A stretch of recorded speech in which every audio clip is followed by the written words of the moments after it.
दोस्तों नमस्कार। दोस्तों देश में बाजार अर्थव्यवस्था बुरी तरह लड़खड़ा चुकी है। सर्विस सेक्टर तहस नहस हो चला है।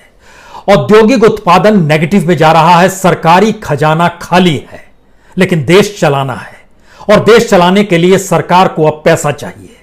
यह पैसा इंडस्ट्री से आ नहीं सकता है क्योंकि वहां पर उत्पादन हो नहीं पा रहा है। जो उत्पादन हो रहा है उसकी खरीद के लिए कंज्यूमर की जेब में पैसा नहीं है। पैसा आएगा तो कहां से आएगा? और पहली बार आजादी के बाद सरकार की बड़ी तीखी नजर इस देश की कृषि अर्थव्यवस्था पर गई है। एक ऐसी इकोनॉमी जो अपने आप को अपने तरीके से अभी तक चलाती आ रही थी। पीढ़ियां की पीढ़ियां इस देश में अनाज उपजाकर इस देश का पेट भर रही थी। लेकिन अब उस अनाज पर भी इस देश की कॉरपोरेट और इंडस्ट्री का कब्जा कैसे हो जाए और उस कब्जे की एवज में सरकार को कितना कमीशन किस रूप में मिल जाए। और इतना ही नहीं, वह सारे कानून जिसके जरिए इस देश में व्यवस्था थी कि कोई जमाखोरी नहीं कर सकता है, उसको भी लेजिटिमाइज कर दिया जाए, यानी उसको भी मान्यता दे दी जाए, कानूनी दर्जा दे दिया जाए।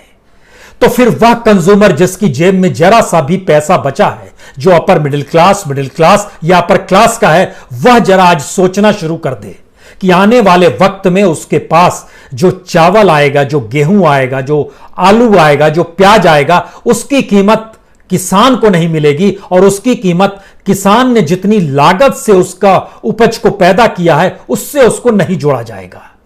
जो प्राइवेट लोग होंगे जिन्होंने उसको खरीदा हुआ है वही चीजें तय करेंगे और वह कीमतें बढ़ाने के लिए खुले तौर पर जमाखोरी भी कर सकते हैं। इस देश के किसानों की स्वतंत्रता कभी रही नहीं। उसने अपनी उपज की कीमत कभी लगाई नहीं, सरकार ने तय की। लेकिन स्थिति यह आ गई और इस देश के किसान को इस रूप में हाशिए पर ढकेल दिया गया कि वह किसान जो भी उपजाता है उसको अगले दिन बेचना उसकी मजबूरी हो जाती है, क्योंकि उसकी जिंदगी उसी पैसे से चल सकती है। कहीं किसी ने कर्ज लिया हुआ है, कहीं बच्चों की फीस देनी है, कहीं अब दूसरी फसल बोने के लिए बीज चाहिए, खाद चाहिए, सिंचाई की व्यवस्था चाहिए। सरकार तो हर जिम्मेदारी से मुक्त रही है। किसान एक अपनी इकोनॉमी से अपनी चीजों को चलाता रहा है और अब बड़ी तीखी और तिरछी नजर सरकार की इसी इकोनॉमी को लेकर है। और यह सब कुछ अचानक नहीं हो रहा है और यह सब कुछ अनजाने में नहीं हो रहा है। बहुत ही सोची समझी सोच के साथ हो रहा है। लेकिन तीन स्थितियां बहुत साफ है। पहली, किसान एक मजदूर के तौर पर सिर्फ अनाज उपजाए, उसकी एवज में जो खरीदार मिलेगा वह कितने भी औने पौने दाम में उसको दे देगा और उसको जीवन चलाना होगा। और बाजार में वो किस कीमत में बिकेगा यह खरीदने वाला तय करेगा और खरीदार सरकार नहीं होगी। खरीदार द्वारा तय की गई कीमत न्यूनतम समर्थन मूल्य यानी एमएसपी के तहत नहीं होगी। दूसरी बात, किसानों को अभी तक जो राहत, जो खास तौर से बड़े किसान हैं, मजबूत किसान हैं, हरियाणा और पंजाब जैसी जगहों पर हैं, यहां पर जो मंडियों की स्थिति है वो कमोवेश मजबूत रही है। आने वाले वक्त में मंडियां भी धीरे धीरे उसी पीएसयू की तरह कंगाल और कमजोर हो जाएगी, जिन मंडियों को भी कॉरपोरेट और प्राइवेट सेक्टर अपने लिहाज से खरीद लेगा, वही चलाएगा इसको।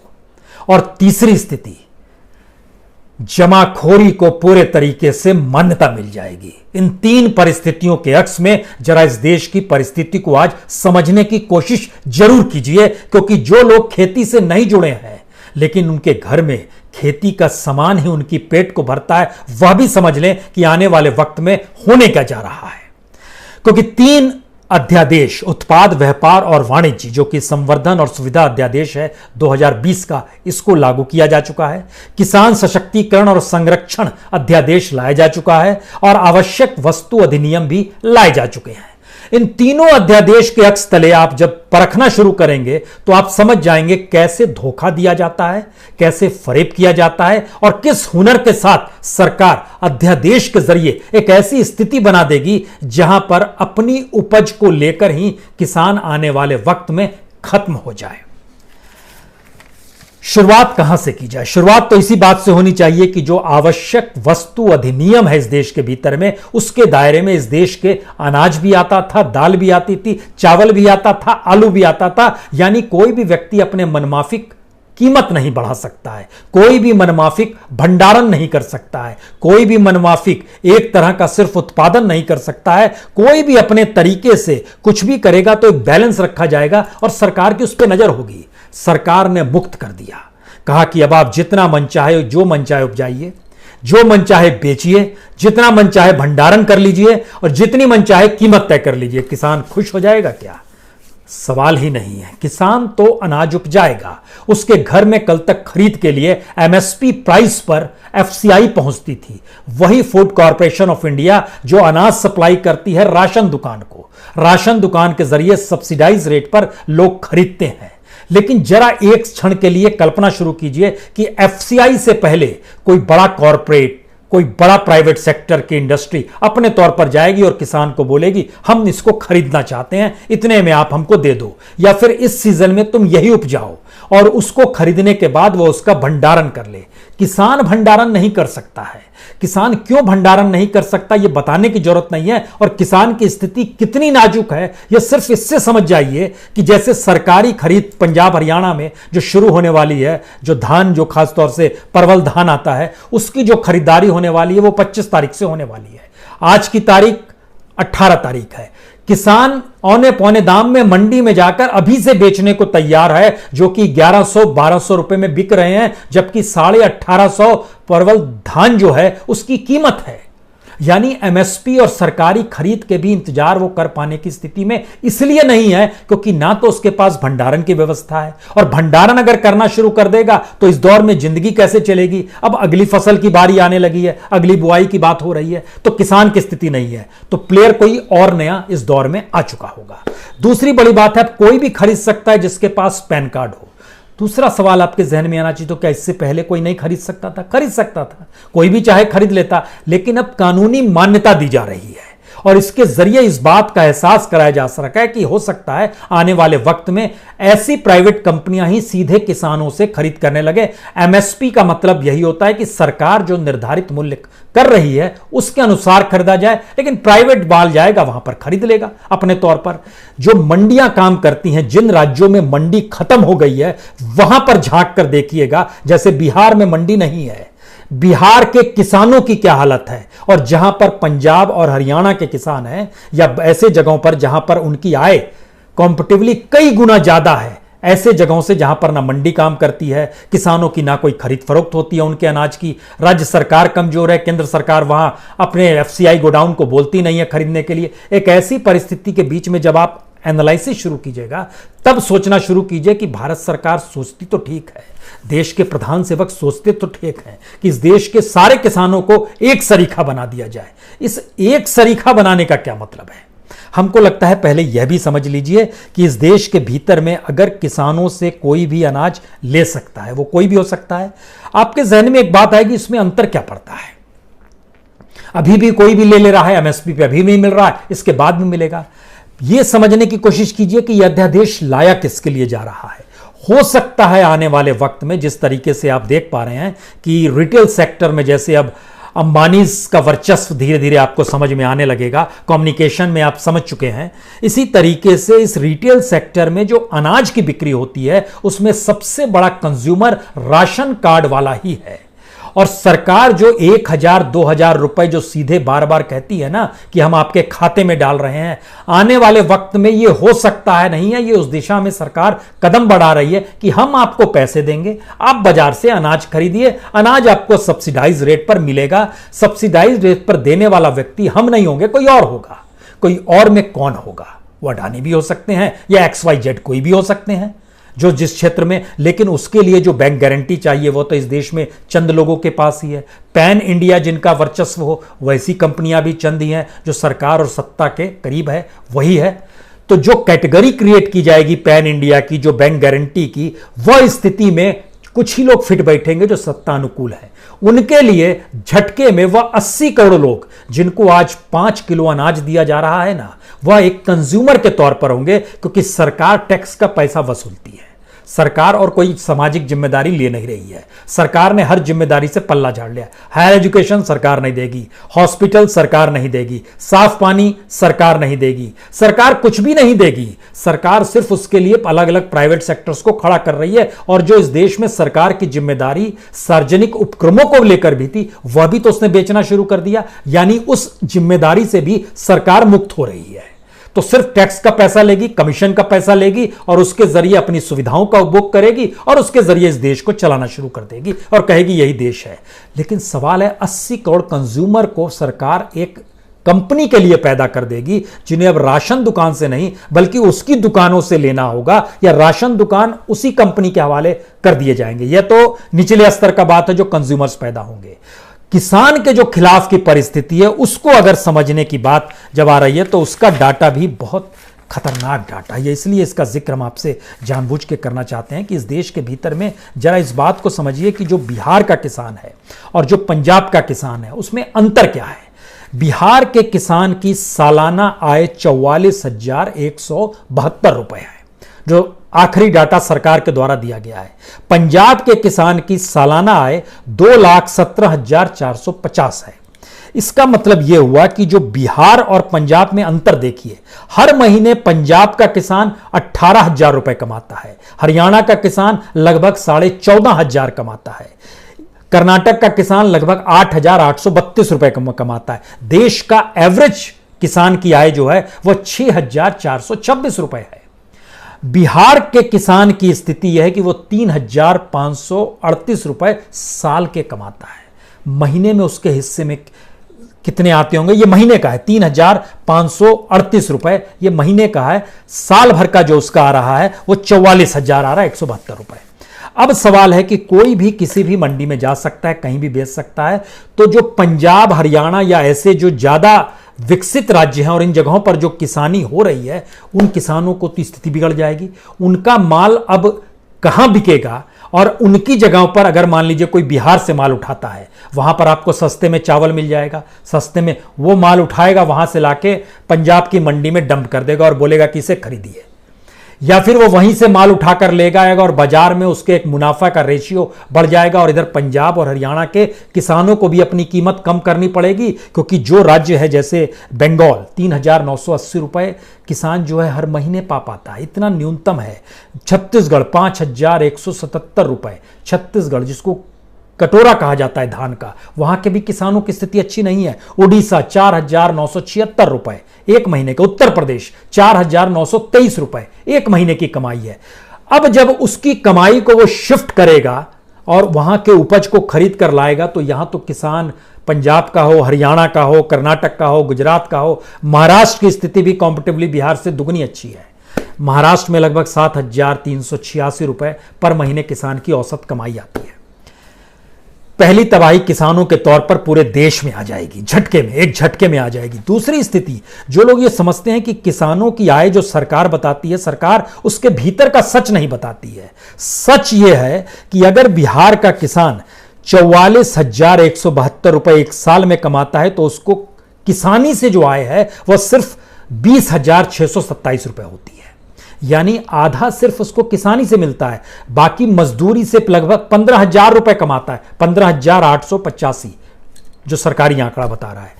जो नॉन फार्मिंग है उससे लगभग 2,829 रुपए, और जो पशुधन होता है उससे वो 4,831 कमाता है। इसका मतलब यह हुआ कि किसानी की आय में पशुधन भी जुड़ा है, उसकी मजदूरी भी जुड़ी हुई है, और जो नॉन फार्मिंग, जो किसानी से हटकर जो काम है, वह भी पैसा जुड़ा हुआ है। तब इसकी ओवरऑल आय जो है इतनी कम बढ़ती है। अब कल्पना कर पा रहे हैं, यानी खेती से कोई मुनाफा ही नहीं हो पा रहा है। और अगर इस स्थिति में आप पंजाब का जिक्र करें, जो देश में सबसे मजबूत राज्य है किसानी के तौर पर, वहां पर किसान की आय एक साल में जो 2,17,000 है, उसमें से 1,30,000 ही वो खेती से कमाता है, मजदूरी से 57,000 कमाता है, और जो पशुधन है उससे लगभग 21,000 रुपए कमाता है, और 8,800 रुपए बाकी काम से कमाता है, जो बहुत कम काम है दूसरे। इसका मतलब यह हुआ कि किसान की अपनी आय और पशुधन और मजदूरी, इन तीनों को जब आप जोड़िएगा तो उसकी जिंदगी चल रही है। अब उस चक्कर में क्या होगा कि जब प्राइवेट सेक्टर खरीदार के तौर पर होगा, जिसके पास अपने गोडाउन्स होंगे, भंडारण की व्यवस्था होगी, वह वहां से माल उठाएगा और भंडारण में लाके रख देगा। भंडारण में रखने के बाद बाजार में हम और आप बोलेंगे आलू कैसे मिल रहा है, वो आलू को भंडारण में रख देगा। हम उसको जमाखोरी नहीं कह सकते हैं, उस जमाखोरी करेगा, लेकिन उसके बाद बाजार में तब लाएगा जब आलू की कीमत 100 रुपए पार कर जाएगी। बोलेगा अब आप खरीद लीजिए। प्याज भी वैसे ही करेगा, चावल और गेहूं भी वैसे ही करेगा।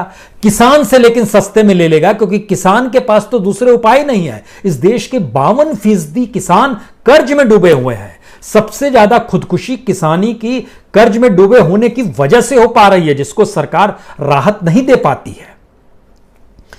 अब अगर यह स्थिति इस देश के भीतर में आने वाली है, तो हमको लगता है कि इस देश की उन स्थितियों पर गौर कीजिए। इस देश के प्रधान सेवक ने गलत नहीं कहा कि आजादी के बाद से खेती पर ध्यान नहीं दिया गया। यह एक फैक्ट है, नहीं दिया गया। क्योंकि जब आप आजादी के तुरंत बाद चले जाएंगे, जो पहला सेंसस था 1951 का, 1951 में भारत की कुल जनसंख्या थी लगभग 36 करोड़ 10 लाख, और आज की जनसंख्या है 138 करोड़। 36 करोड़ जो 1951 में जनसंख्या थी, आज भारत के भीतर में किसान और मजदूर दोनों को मिला दीजिएगा तो ये 36 करोड़ से भी ज्यादा है।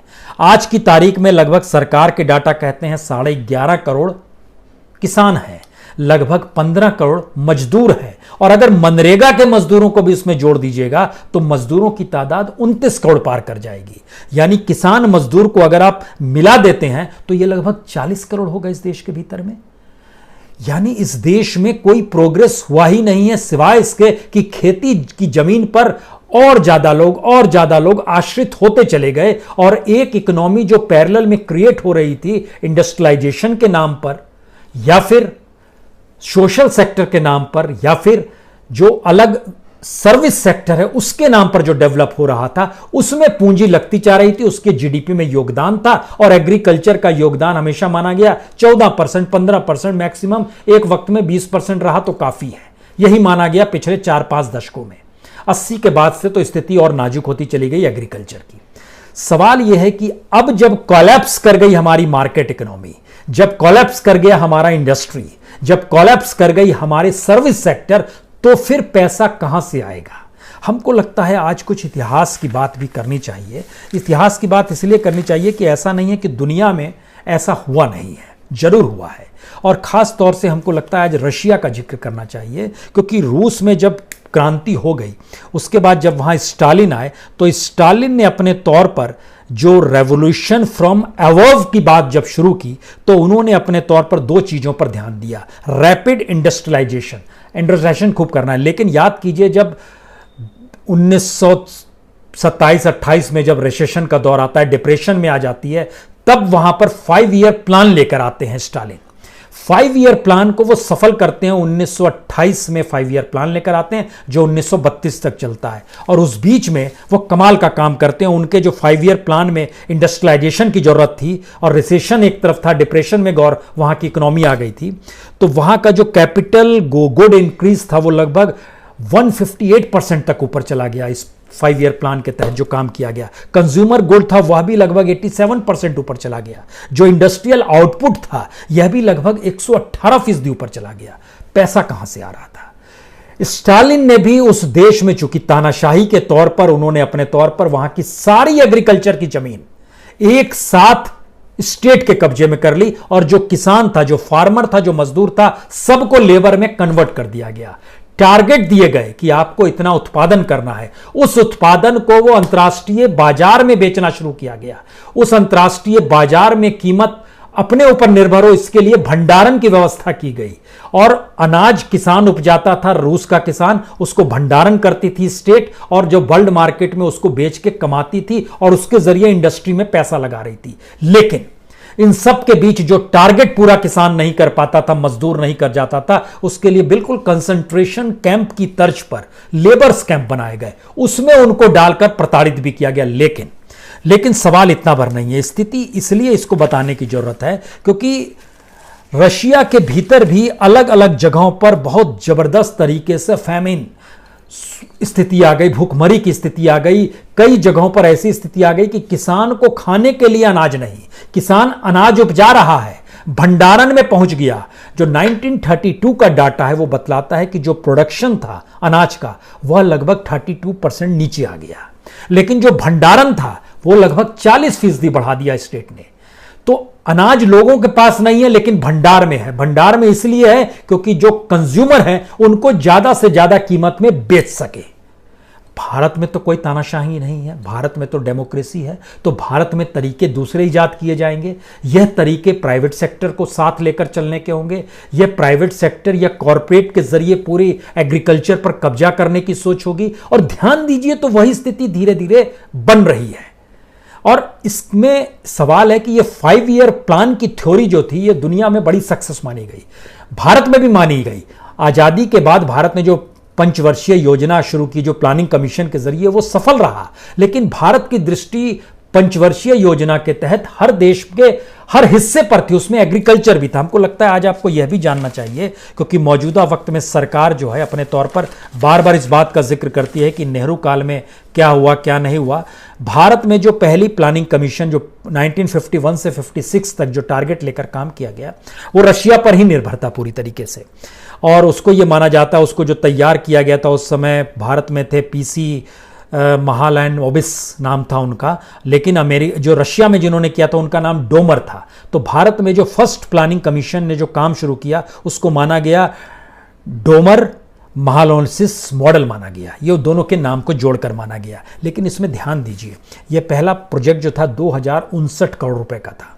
इसमें सिंचाई और ऊर्जा पर 27% खर्च करना था, खेती और सामुदायिक विकास पर 17.4% खर्च करना था, परिवहन और संचार पर लगभग 24% खर्च करना था, इंडस्ट्री पे 8.4% खर्च करना था, जो सामाजिक सेवा क्षेत्र है उस पर लगभग 16% खर्च करना था, जो जमीन के पुनर्वास की बात थी, जो बट गया था देश, यहाँ के मुसलमान कुछ वहाँ चले गए, वहाँ के हिंदू कुछ यहाँ गए, तो जमीनों के वितरण और उसके पुनर्वास की बात थी, उस पर भी बजट का 4% हिस्सा रखा गया। और उस दौर में भाखड़ा नंगल डैम, उस दौर में हीराकुंड डैम, उस दौर में IITs खुले, 5 IIT खुले, उस दौर में UGC बना हायर एजुकेशन के लिए, बहुत सारी चीज डेवलपमेंट हुई। लेकिन जब आप उन चीज़ों को लेकर मौजूदा वक्त में आएंगे तो मौजूदा वक्त में प्लानिंग कमीशन खत्म हो गया।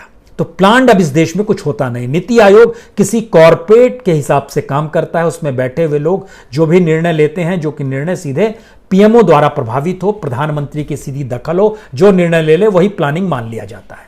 प्लानिंग कमीशन खत्म करके नीति आयोग आया, इस देश में प्लानिंग खत्म हो गई। पहली स्थिति है। दूसरी स्थिति, जो क्राइसिस रशिया के भीतर था एग्रीकल्चर लैंड को लेकर और उन्होंने इंडस्ट्री खड़ी की, यहां की मुसीबत दूसरी है। यहां की एग्रीकल्चर लैंड को भी आप तहस नहस करेंगे, उसके ऊपर टिके हुए किसानों को भी आप गरीब बनाएंगे, उसके जरिए मार्केट इकोनॉमी जो पैदा की जाएगी वह उस कॉरपोरेट के मुनाफे के हिस्से में जाएगी।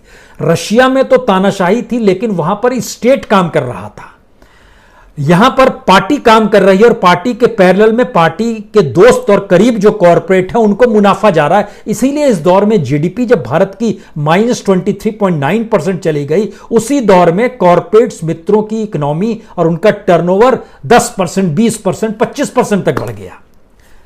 यह स्थिति इस देश के भीतर की है। इसलिए दोबारा लौटिए कि क्या यह मान लिया जाए कि अब जमाखोरी को कानूनी दर्जा दे दिया जा रहा है? क्या यह मान लिया जाए कि अब इस दौर में जो मंडियों पर जुड़ी हुई पूरी इकोनॉमी थी, जाहिर है जिसमें वहां पर जो लोग थे, जो खास तौर से जिनको आढ़ी कहते हैं या फिर जिनके जरिए जो टैक्स वसूलते हैं, लगभग 2.5% ये माना जाता है कि ये लोग टैक्स वसूलते हैं, मंडी में जो टैक्स मिलता है उसको ये लोग अपने तौर पर खत्म कर देंगे। और ये सरकार जो अपने तौर पर कह रही है कि जो बिचौलिए है वो खत्म हो जाएंगे, डायरेक्ट किसान अपने माल को बेच सकते हैं। ये कुछ ऐसा ही है, इस देश में अचानक कह दिया जाए अब इस देश में कोई भी हवाई जहाज उड़ा सकता है, हर कोई पायलट का लाइसेंस ले सकता है। तो पायलट का लाइसेंस लेने के बाद आप क्या उड़ाएंगे?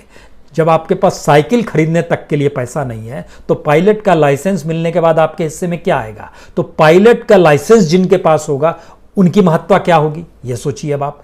ठीक इसी तरीके से जब आप एक पैन कार्ड लेकर इस देश के किसानों से माल खरीद सकते हैं, भंडारण की व्यवस्था कर सकते हैं, उस भंडारण से निकाला हुआ मार्केट में चीज़ों को बेच सकते हैं, और आने वाले वक्त में जो राशन दुकानों पर जो सब्सिडाइज रेट में अनाज मिलता है वह भी अब तय हो जाएगा कि किस रूप में सरकार पल्ला झाड़ लेगी और उनके हवाले चीज़ें कर देगी, अब आप ही बांटो। तो एक कितना बड़ा कंज्यूमर, उनको सस्ते में ही अनाज दिया जाएगा। लेकिन मान लीजिए 80 करोड़ लोगों उसके जरिए अगर हर 1 किलो पर 1 रुपया भी लाभ हो रहा है तो कितना लाभ होगा, ये आप जोड़िए। किस स्थिति में हमारी इकोनॉमी डेवलप हो रही है और हम एग्रीकल्चर की तरफ ध्यान देने की दिशा में बढ़ रहे हैं। और आखिरी बात, जो सबसे बड़ी महत्वपूर्ण बात है, इस देश के भीतर में जो आप देखना शुरू कीजिएगा कि किसान की स्थिति क्या रही है। 1951 में 7 करोड़ किसान थे, 1951 में, 1961 में ये बढ़कर लगभग 10 करोड़ किसान हो गए। 10 करोड़ किसान 1961 में, और अब आप कल्पना कीजिए 1991 में जो इकोनॉमिक रिफॉर्म जब अपन अपनाते हैं उस समय इस देश में 11 करोड़ किसान थे, सिर्फ 1 ही करोड़ किसान ज्यादा बढ़े हैं। 1991 के बाद से 2020 में जब आप आते हैं तो किसानों की संख्या 11.5 करोड़ ही हो पाती है, लेकिन मजदूरों की तादाद जो 1951 में लगभग 2 करोड़ 73 लाख मजदूर थे, जो 1961 में बढ़कर 3 करोड़ होते हैं, वह बढ़ते बढ़ते 1991 में लगभग 7.5 करोड़ होते हैं। 2011 में उनकी तादाद लगभग 14 करोड़ होती है। 2020 में ये आते आते लगभग 29 करोड़ हो जाते हैं लेबर। कल्पना कर रहे हैं कि इस देश को सिर्फ मजदूर के हिस्से में ही चीज़ें चलाई जा रही है। ये कल्पना की जा रही है कि मजदूर और किसान की तादाद इस देश में 40 करोड़ है जो सीधे जुड़े हुए हैं, जिसमें 14 साल से उम्र से ज़्यादा के बच्चे और 80 साल तक के बीच की उम्र के लोग बढ़े हुए हैं। बड़ी तादाद है। यानी सबको कैसे कंज्यूमर में तब्दील किया जाए, टैक्स का पैसा सरकार लेकर उनके खातों में 1, 2 हजार, 3 हजार डाल दे और वो बाजार से अनाज खरीदें। एक ऐसी प्रणाली भी पैदा की जाएगी आने वाले वक्त में। सवाल यही है कि अगर बिहार का किसान, उड़ीसा का किसान, छत्तीसगढ़ का किसान, मध्य प्रदेश का किसान, अगर उसकी आय बेहद कम है और इधर हरियाणा का किसान, कर्नाटक का किसान, पंजाब का किसान, इनकी आय उसकी तुलना में कई गुना ज्यादा है, आंदोलन यहां पर होगा, संघर्ष होगा, मरने मारने की स्थिति आ जाएगी। क्योंकि इसके बाद तो स्थिति नाजुक हो जाएगी। क्योंकि हमको लगता है एक जानकारी आखिर में आपको हमें और देना चाहिए कि 2015-16 में जब बिहार में चावल हुआ था लगभग 65 लाख टन, तो खरीदी थी एफसीआई के जरिए, जो सरकार ने खरीदा था उसमें खरीदा था सिर्फ 12 लाख टन। झारखंड में 29 लाख टन हुआ था, सरकार ने खरीदा था सिर्फ 2 लाख टन। पंजाब में 118 लाख टन हुआ था और सरकार ने खरीदा था 93.5 लाख टन। इसका मतलब क्या है कि एमएसपी का मूल्य इस देश के किसानों को मिल ही नहीं पाता और आने वाले वक्त में यह एमएसपी की फिलॉसफी गायब है। आने वाले वक्त में इस देश में राशन कार्ड की फिलॉसफी गायब हो जाएगी। आने वाले वक्त में वह कॉरपोरेट ही तय करेगा किसे क्या उपजाना है, कितना उपजाना है, बाजार में खरीदार को कितने में बेचना है, सब कुछ वही तय करेगा। तो तैयार हो जाइए मिडिल क्लास के लोग भी, या तो सोच लीजिए कि आप वाकई खेती में ध्यान नहीं देते हैं और कल से आप टैबलेट खा के रहिएगा, और अगर चावल, गेहूं, आलू, प्याज इन सबको समझते हैं इसकी महत्ता, तो फिर जाग जाइए। अन्यथा अभी सिर्फ पीएसयू बिका है, कल खेती की जमीन बिकेगी, परसों ये आप तय कीजिए क्या बिकेगा। बहुत बहुत शुक्रिया, बहुत बहुत शुक्रिया।